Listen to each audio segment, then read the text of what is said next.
বংশের কেউ নয়। চন্দ্রকান্ত গোবিন্দ দাস।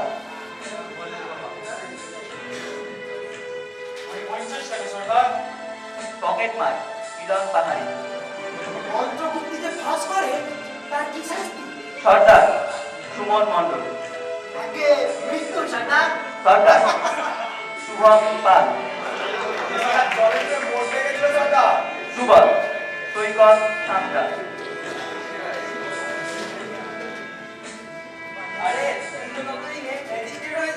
মিন্টু প্রদ্যুৎ দাস।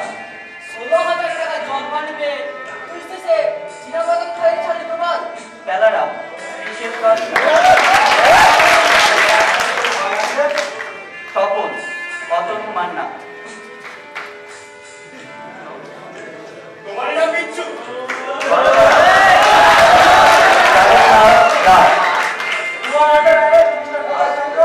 পুলিশ সুপার সৌরভ ময়রা।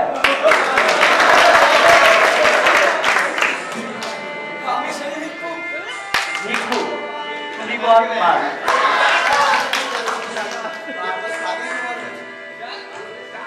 Public prosecutor Surajit Naskar.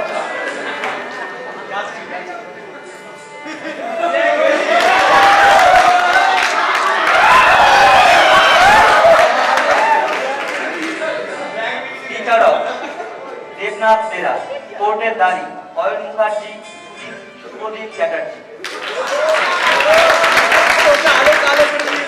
আমার এখন দুটি কাজ, প্রমাণ করতে হবে কে দোষী শৈবাল অনির্বাণ হালদার এবং কার দোষ। পরে দেবরাজ গাঙ্গুলি।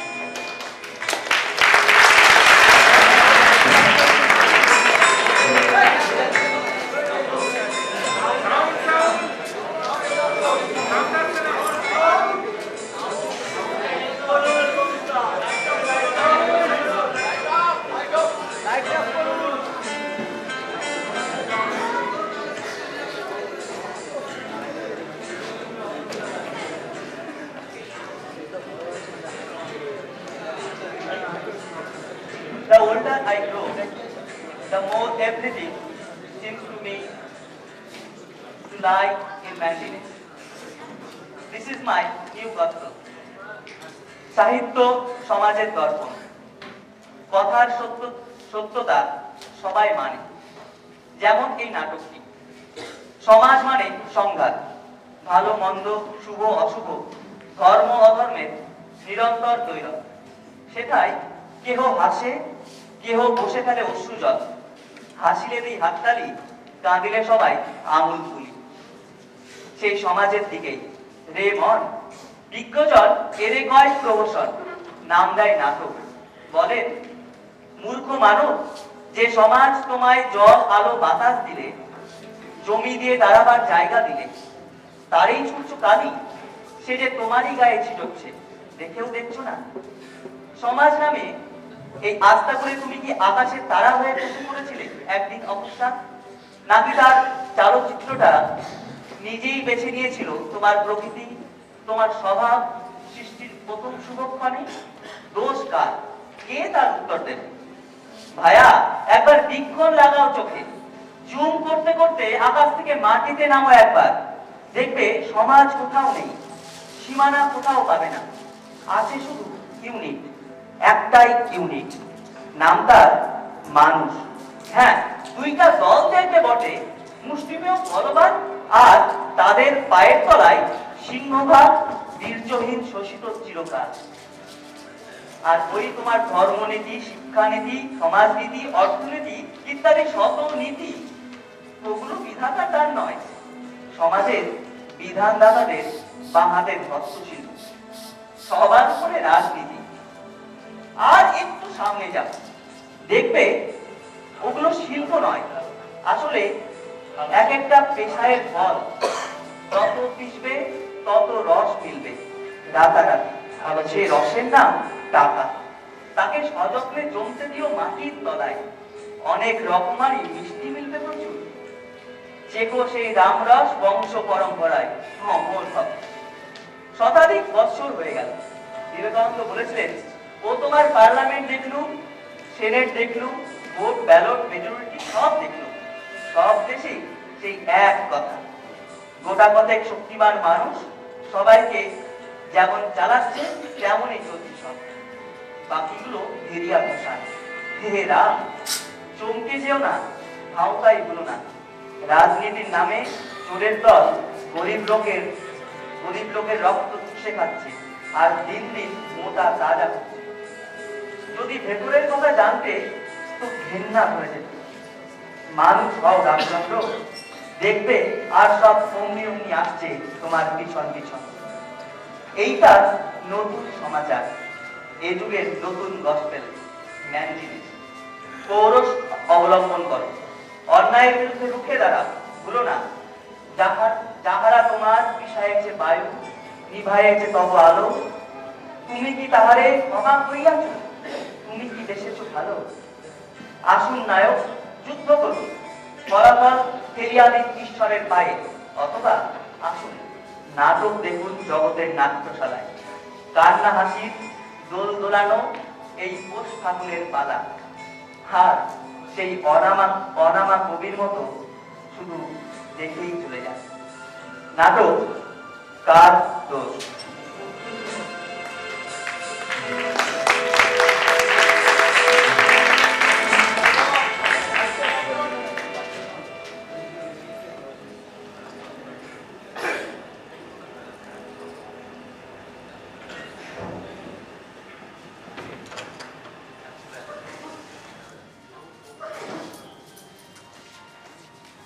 আসামি পক্ষ এবং সরকার পক্ষকে জানিয়ে দিতে চাই যে জাজ জুরির সামনে যেভাবে হত্যা অপরাধীদের বিচার হয়ে থাকে, এটা ঠিক সেই ধরনের আদালত নয়। সরকারি আদেশে ও মহামান্য হাইকোর্টের নির্দেশ অনুসারে এই আদালত গঠন করা হয়েছে একটি বিশেষ উদ্দেশ্য, একটি বিশেষ কাজের জন্য। বিশেষ উদ্দেশ্য ও কাজ হলো, আজ থেকে 8 বছর আগে একজন ভিখারিকে খুনের দায়ে দণ্ডিত আসামি প্রবালচন্দ্রে যদি ন্যায়সঙ্গতভাবে বিচার না হয়ে থাকে, তবে আদালত পুরনো ও নতুন সাক্ষ্য বিচার ও বিশ্লেষণের মাধ্যমে সিদ্ধান্তে উপনীত হবে কাঠগড়ায়। আসামিকে কাঠগড়ায় আনার জন্য আদালত নির্দেশ দিয়েছে।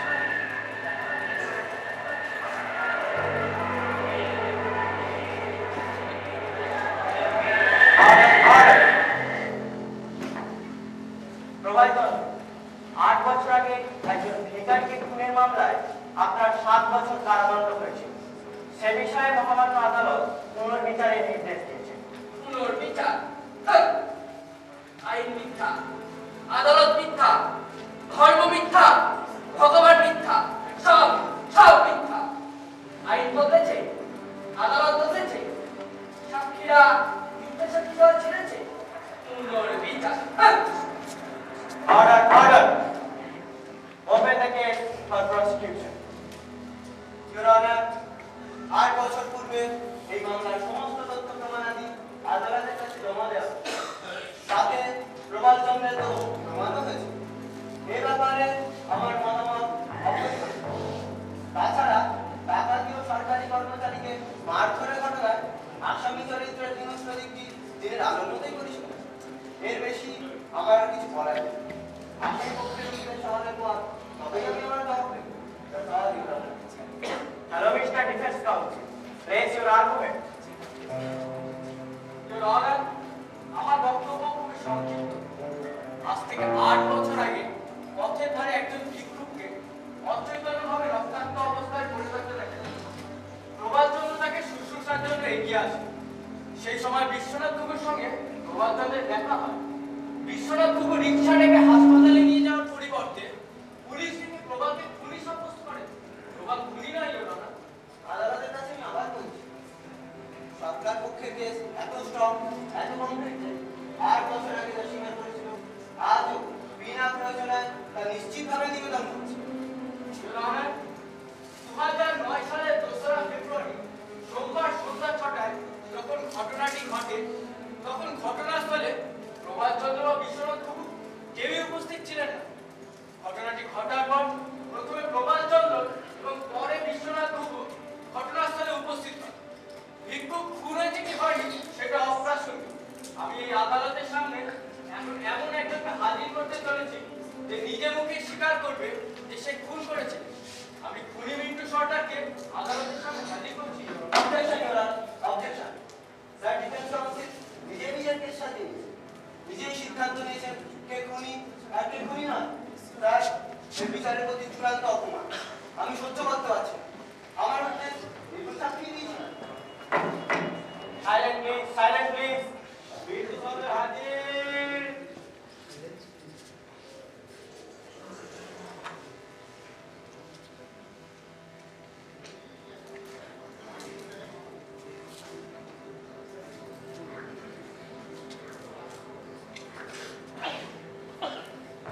তাতে যে ভিক্ষুক দুঃখ পায় ও আমাকে সাপনি দেয়। রাগ উত্তেজনার বসে আমি সেদিন যে ভিক্ষুকের মাথায় লাঠি দিয়ে আঘাত করে পালিয়ে গেছিলাম হুজুর। তখন প্রভাত বা বিশ্বনাথ প্রভু কেউ সেখানে হাজির ছিলেন না হুজুর। হুজুর আইন আদালত আমায় শাস্তি দিতে পারেনি হুজুর, কিন্তু ঈশ্বরের আদালতে আমি শাস্তি পেয়ে গেছি হুজুর, শাস্তি পেয়ে গেছি হুজুর। প্রমাণ নির্দোষ হুজুর। সেদিন ভিক্ষুককে প্রমাণে হয় আঘাত করেছিলাম আমি সে অপরাধী হুজুর, আমি সে অপরাধী। আমায় শাস্তি দিন হুজুর, আমায় শাস্তি দিন। প্রভাতচন্দ্র বা বিশ্বনাথ প্রভু কেউ সেদিন সেখানে উপস্থিত ছিলেন না? Yes, Mr. Public Prosecutor. Anything to submit more? চুপ করে দাঁড়িয়ে থাকবেন না, কিছু বলুন। দয়া করে ক্ষমা করে দিন। Please forgive me sir. ফরগিভের তো প্রশ্নই ওঠে না। আইন আইনের পথেই চলবে।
আমি স্কলারশিপ পেয়েছি।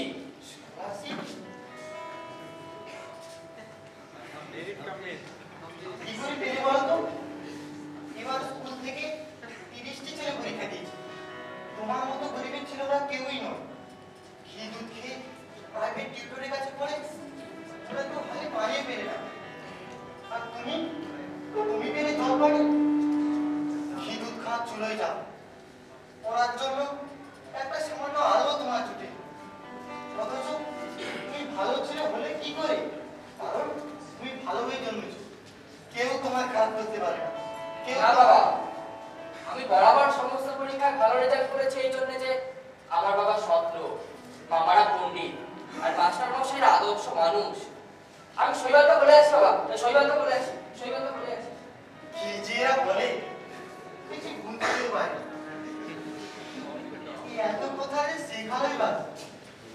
আশ্চর্য, চন্দর আছে নাকি? চন্দর, এই যে চন্দ্রকান্ত, তোমার কাছে এলাম ভায়া। ভালো আছো তো? এই তো গোটা পথ কালে পথে একবার বাড়িতে পায়ে ধুলেও তো দাও না। সবই কি ভুলে গেলে ভায়া? কিছুই ভুলিনি বিশ্বনাথ, বাল্যের বন্ধুত্ব সবই মনে আছে। কিন্তু তুমি ধনী তো, আর আমি তাই খেলেছে দিন কাটে। বন্ধুত্ব বজায় রাখতে হলে দূরে দূরে থাকাই ভালো। এমন কথা বলো না চন্দ্রকান্ত। বন্ধুত্বের মধ্যে ধনী দরিদ্র কি বলি বন্ধু বললে যে কেন? এই যে তোমার ছেলেটি পাশ করেছে, রাজেশ্বর হোক, তা আর যদি ওর কলেজে ভর্তির জন্য 10 টাকা তোমার দরকার হয়, তা আমি কি না দিয়ে পারি বল?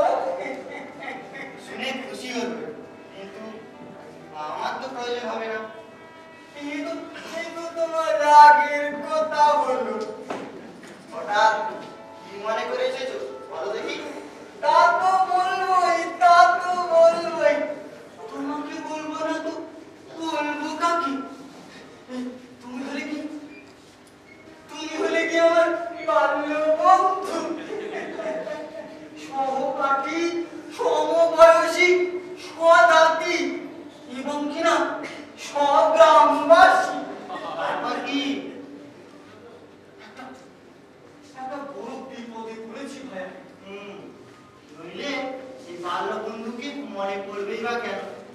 এই আমাদের পাড়ার বিষ্টু মোড়লকে জানো তো? আমি ওর নামে মামলা করেছি যে ও আমার মাথায় লাঠি মেরেছে। কবে লাঠি মারলি?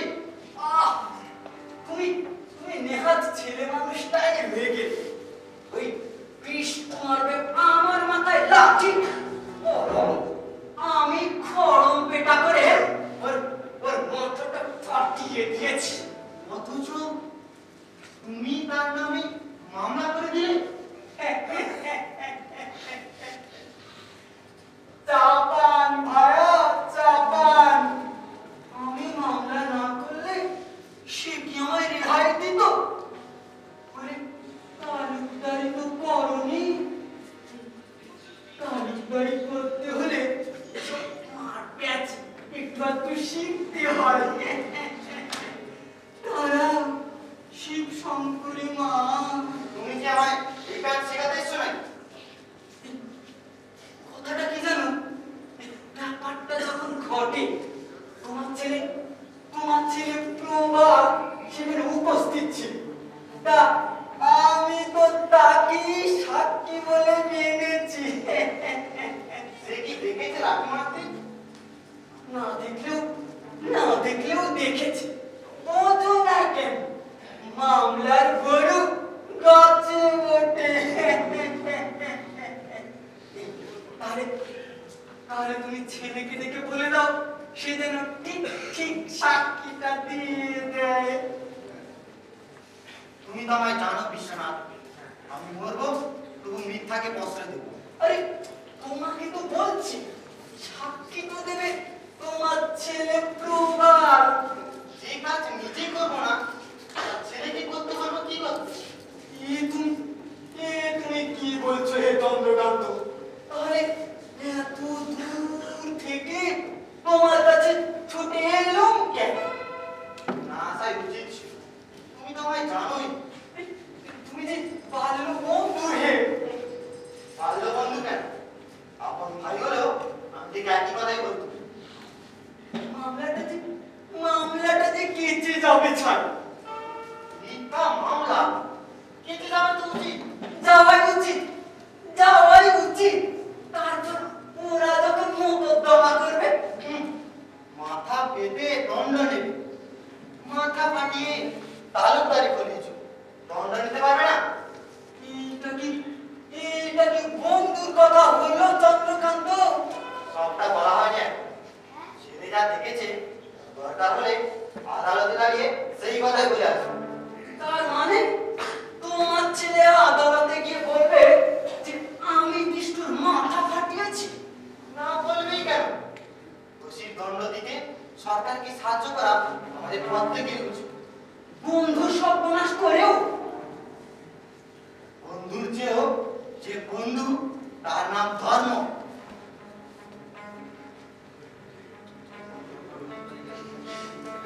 বেটা আমার বাল্য বন্ধু, ছি ছি ছি ছি ছি ছি ছি ছি, মনুষ্যত্বকে রসাতালে গেল, বলি প্রলয়কে ঘনিয়ে এলো।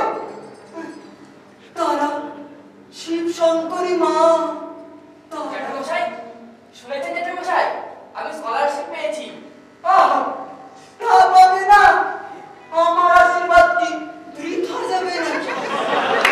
শিবের মাথায় কত বিল্লি পত্র চড়িয়েছি, কত কত আকুল কামনা জানিয়েছি।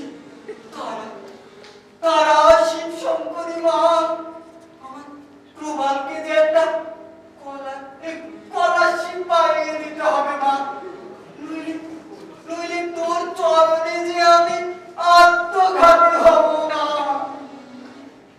7 দিন পর মার কৃপা হলো, বললে তাই হবে বাপ। আমি জানি আমার উপর আপনার অসীম স্নেহ।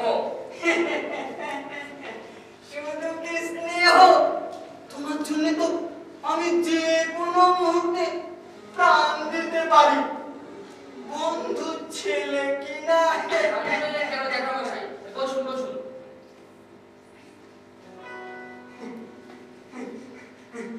দীর্ঘজীবী হও মানিক,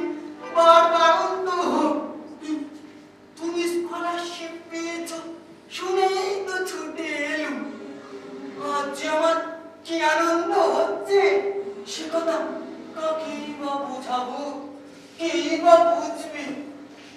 হ্যাঁ বাবা দাদুভাই, আমার আমার যে তোমাকে একটা উপকার করে দিতে হবে বাবা। আমি আপনার উপকার করব, কিন্তু কি উপকার জ্যাঠামশাই? কিচ্ছু না বাবা, কিচ্ছু না, 1 মিনিটের ব্যাপার। শুধু আদালতে দাঁড়িয়ে বলবে যে সেদিন ওই বিষ্টু মোড়ল আমার মাথায় লাঠি মেরেছে। বিষ্ণু মোড়ল আপনার মাথায় লাঠি মেরেছে? কিন্তু তা তো ঠিক নয় জ্যাঠামশাই, লাঠিটা আপনি মেরেছিলেন। আরে বাবা, সে তো তুমি ছাড়া আর কেউ দেখেনি, তোমার সাক্ষী সাক্ষী। তুমি উল্টো বলবে, তা কি করে হয়? নইলে নইলে যে তোমার জ্যাঠামশাই মারা যায় বাপ। তা বলে মিথ্যা সাক্ষী আমি দিতে পারবো না। তোমার তোমার বাবার যদি এরকম অবস্থাটা হতো, তাহলেও আমি সত্যি কথাই বলতাম। এই কথাটা কথাটা বোঝো বাবা। বুঝেছি, আদালত যদি আমাকে ডাকে তাহলে আমি বলবো আপনি বিষ্ণু মোড়লের মাথা ফাটিয়েছিলেন। তার মানে তার মানে এই জন্যই কি শিবের মাথায় বিল্লি পত্র চড়িয়েছিল? আর আর তুমি আমার গলায় পা দিয়ে মাপতে চাও? বুঝেছি, তুমি আর তোমার বাবা আমি জেলে গেলে খুব খুশি হয়, তাই না? বুঝিস না, তোমার যদি শাস্তি হয় তোমরা খুশি হও। তুমি তো বন্ধু, আমার ছেলেও যদি আমার কাজ করতো আমি নিজে গিয়ে তাকে থানায় দিয়ে আসতো। আচ্ছা, তাহলে